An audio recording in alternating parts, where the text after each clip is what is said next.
This is Joe Pugh for IFLTV. We are in Hamburg for the 62nd Annual WBC Convention. Delighted to be joined by the President himself, Mr. Mauricio Sulaiman. First of all, how are you, sir? I'm very happy to be in IFLTV. It's a great honor for me. I thank you for being so responsible, so professional, to be here at the convention and capturing what the WBC is all about. So I'm very, very happy and thankful. Yeah, thank you for your hospitality. First of all, it's been an excellent week from start to finish. As things die down here, been a successful couple of days for you? Absolutely successful, outstanding work that we have done with members from all over the world, from all parts of the unbelievable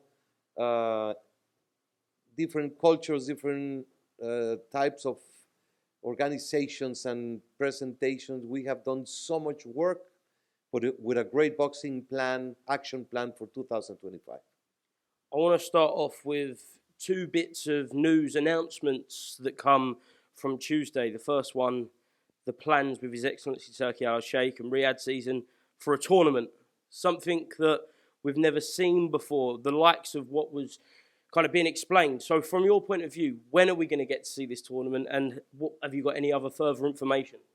Well, it's a very interesting dream come true. My father had always this dream of providing opportunities to those that are finding it very hard to get an opportunity.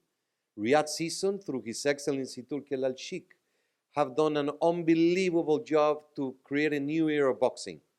Tyson Fury, Wilder, Joshua, all the heavyweights, the top 15 heavyweights fought each other, not once but several times. Now we have the rematch in Riyadh season. All these great, magnificent events, undisputed champions fighting. And how about the upcoming talent?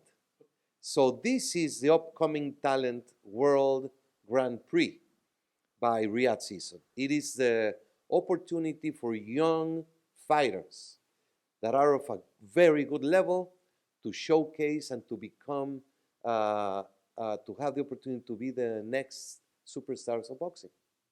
Is this planned to be in multiple weight divisions? Are you starting off with one tournament? How is it going to work? It is 2025, 4 weight categories. Okay. Super featherweight, featherweight, super lightweight, middleweight, and heavyweight. It's going to be 5 events. 32 fighters per division, so the first stage is 16 fights, then 8 fights, 4 fights, 2 fights, and then the final in December 2025 in Riyadh. Excellent. Well, we can't wait to see that.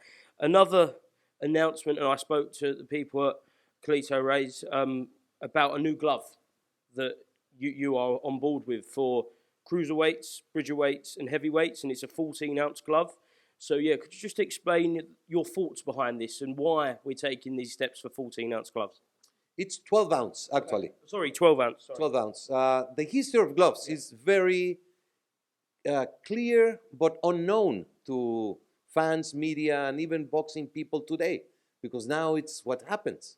But the history, what came before, the boxing gloves before, it was bare knuckle. They were introduced somehow to protect the hands, because they would break the hands and then the fight is over. Eventually, there were different ounces, different materials, different things, and the WBC has been consistently addressing everything that has to do with hand wrapping and boxing gloves. At one point, we banned the 6-ounce glove. Very small, very dangerous. It was tremendous. So for decades, we have had from strawweight to welterweight 8-ounce gloves. From super welterweight to heavyweight, which is non-limit of pounds, 10-ounce gloves. There is a huge difference between your hand and the hand of Anthony Joshua or Tyson Fury. They have huge hands. Then you have the hand wrapping. To put that hand into the glove that a super welterweight, a middleweight do, has been a problem throughout the years.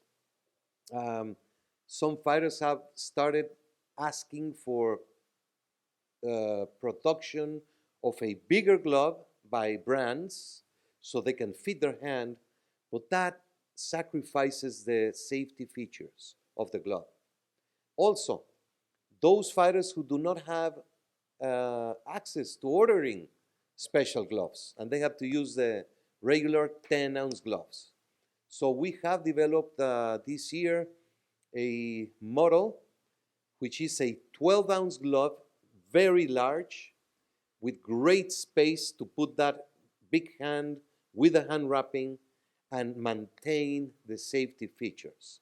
So it's more ounces, but the distribution does not affect the punching and the protection. So we're very happy with it. We're going to do a pilot. We already distributed some pairs for cruiserweights, bridgerweights, heavyweights to try them on the gym. But these are fight gloves, 12 ounces, and we will see what we get from feedback. We already saw something about the thumb. Yep. So we're going to work on that, but I'm very enthused on this topic. Something that British boxing fans may not be as aware of as some other kind of regions around the world, and something I experienced for the first time last night at Ahmet's Universum show is WBC Open scoring. For me, seeing it, it was very, very intriguing, very exciting. I know the British Boxing Board of Control currently won't allow this, but what are the reasonings behind this? Because it's really starting to develop and grow now, and people have an appetite to see this. It is a sensational feature. We started it maybe 12 years ago. It's performed in many countries in the world. In Japan, they even show it in the screens. Italy has now adopted it for their national fights. Basically, there's several features into this matter. One, the opportunity, and the most important one, for the fighter and his corner, or his corner and the fighter to know where the fight is, how the judges are scoring the fight during the fight. Because I have seen every weekend in my life fighters say, if I had known I was losing, I would have pressed the fight. I don't like the score, I don't agree with the score. Now, we have partial open scoring after 4 rounds, after 8 rounds. The corners know how the fight is. They can adjust the strategy, and they can try the best to win if it's not going the way they're thinking. Second, many places like here allow it to be announced to the public. And that is great because of transparency. Boxing is always thought to be a sport of corruption, of decisions behind the scenes. Here, the reality is that the judges score every round, and they hand the score, and the supervisor tallies each. When you announce it publicly, when everyone knows what is happening, what the judges are seeing, it's transparent, and it gives boxing a very good eye. TV audience, they're watching the fight in any platform, and they see the scoring from a commentator. And that's a big confusion, because the commentator may not be qualified judge, or for whatever reason is just having a score that confuses the audience. Give them the opportunity to see what the real scores are. We don't do it round by round because it's tiring, it's confusing, it's distracting. But if we do it after the 4th round, after the 8th round, fighters get the opportunity, audience get to engage, and it creates a very dramatic opportunity to enjoy a fight. Certainly. I know from Hamburg you're going to Riyadh for Alexander Usyk versus Tyson Fury 2. Just off the back of what was an amazing event in May for the first undisputed fight, how big is this heavyweight contest going to be next week? And I'm sure you're very, very excited for the possibility of another all-time classic heavyweight fight like we see in the first one? It's an amazing opportunity for wrap up 2024. It has been an amazing year. Many of these great features have been because of Riyadh season and Turkey, Al Sheikh influence, leadership, decision, support, and guts to go out and make things happen. Fury Usyk 1 is a classic. It will go in the ages, in the history books. The second one has all the elements to be memorable, to be dramatic, to be spectacular. Both are very intelligent. Now they have faced each other, and they may have bring a different fight plan.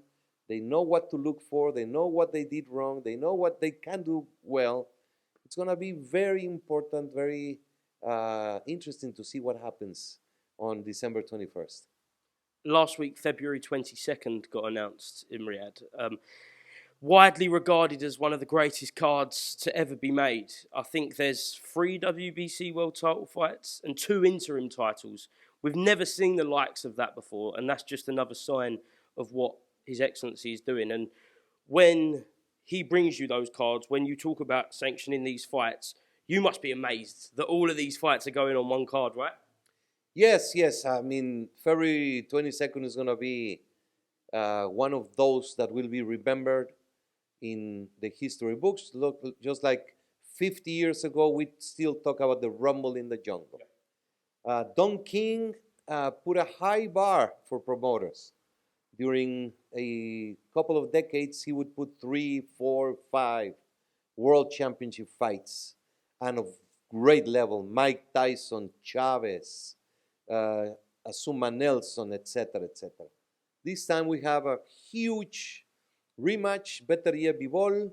We have Hamza Shiraz for the middleweight title against Adames, and a few other fights that are just breathtaking. Shakur Stevenson, who is one of the great stars of today. Ajit Caballel for an interim championship to maintain the opportunity to keep the biggest fights happening. So I am very excited about February 22nd and 2025 in all aspects. Someone who was around this week, Vladimir Klitschko, and His Excellency talking about the possibility of him returning to the ring and try and become the oldest heavyweight champion of the world, beating George Foreman's record. Is that something that you would support for the winner of Tyson Fury versus Alexander Usyk too? In principle, yes. There are many variables. There are many things to look into. The medicals, the specifics. The reality is that Vladimir Klitschko is a clean man. He has been in a different way that others that have retired live their life. So that's a great positive for him. The health-wise, medicals, the lifestyle, many things to happen. First, next week, we will see what happens. Then what is going on later on. But Vladimir Klitschko is a legend. Especially at this moment, the suffering of his country going through is something very complicated. But as I said, I don't usually speculate. I don't like to, but I think it's a good, positive thought and idea. Another idea with someone else who was around, Terence Crawford versus Canelo Alvarez. You talk about super fights over the years, and this certainly would be one. Do you think we will see this in 2025? Well, it's an idea. It's a possibility. There are many moving parts as well, from the weight categories, the weight divisions, the activity. What happens next? Is Crawford fighting next? Is Canelo fighting in May? But it certainly is one fight to be made, one of the very top dreams for anyone to see. It has been done in the past by legends like Sugar Ray Leonard moving up, Roy Jones moving up and being successful. So we will see. We'll see what happens. Last question from me. A couple of weeks ago, we see Taylor Serrano 2, one of the most watched female fights of all time. An excellent event. an excellent fight between two icons of female boxing. I understand this week the Queensberry Promotions lobbied for Chantel Cameron to become mandatory for Katie Taylor's WBC title. They've got until the 31st of January to put in that request and see if the third fight with Serrano can be made, and if not, we'll be going to Taylor Cameron free. Yes, we had the petition to grant the interim champion to be mandated order to fight the full champion, Chantel Cameron against Katie Taylor, and we had the petition from Katie Taylor's side to allow her to do a trilogy. So what we agreed in all terms is that Matchroom will have until January 31st to stipulate if it's a reality. Because a third fight with Serrano has to do with negotiation, with time frame, etc., etc., etc. But we cannot just rule on just let us know. We gave him a time frame, January 31st. If it's happening, then we address it. If it's not happening, then the mandate for Chantel Cameron to fight Taylor is on. Excellent, Mauricio. Thank you very much for having me around this week. It's been an excellent week. Is there anything else you'd like to mention before we finish? Thank you. Yes. One of the top priorities for next year is going to be the creation in the final stage of the Fighters Retirement Saving Fund. In 2026, it's going to be mandatory that anyone fighting for the WBC must have a retirement plan in place. They can have their own in their country, in their bank, in their personal life, that they put through a committee and they accept it, or they will have options of several products that we have been able to find in which there is no risk. There will be the money that they will save is going to be there for the future when they retire. So this is a major priority. We cannot stop looking away from reality. Fighters, football players, entertainers, athletes go bankrupt. It's a normal thing because they're young, much money comes in, fame, temptations, and they enter a bubble that when it bursts and they wake up, the money is gone, the properties are gone, the jewelry is gone, the friends are gone. And they end up living in a very depressed misery that we cannot allow this to continue to happen. Excellent. That would be fantastic to see put in place. Thank you very much, Richard.